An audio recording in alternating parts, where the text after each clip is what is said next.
Hello everyone, I'm Akhil Gite welcomes you all to another video. In this video, we'll do the Firebase integration. You have seen in the earlier video, we did register activity. In this video, we were registering the user and we were showing the tools that the user has been registered. Now we'll save the registered username to the server, that is Firebase database. So we'll need one more dependency here. So I'll add that dependency, that is database. So I'll just copy paste it, hyphen 0.1, instead of core there will be database, and I'll sync it. Okay, it seems that play services is being requested by various other libraries. Disable the plugin and check. I'll just check what was the dependency in database. Okay, 16.1.0. Okay, so now new 17.0.0 is also available. You can check that way. So we'll go to the nodes application, and in the register activity, here you can see that in the register user we have mentioned that register user, but we are not actually registering it.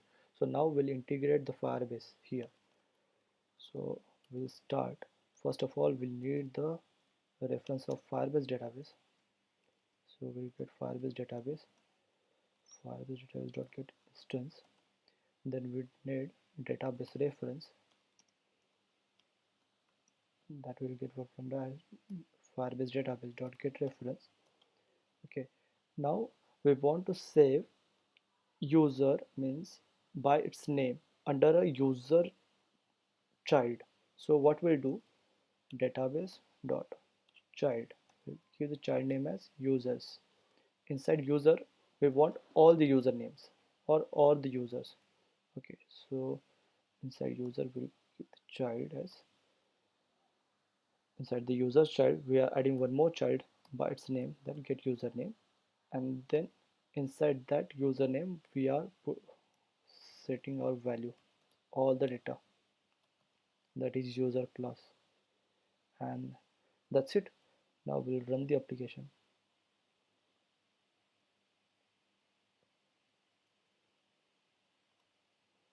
Okay, I'll write my name, it's Akhil, and we'll register it.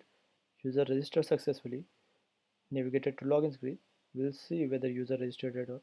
Okay, here we can see inside the user's child we can see Akhil username and the username as Akhil.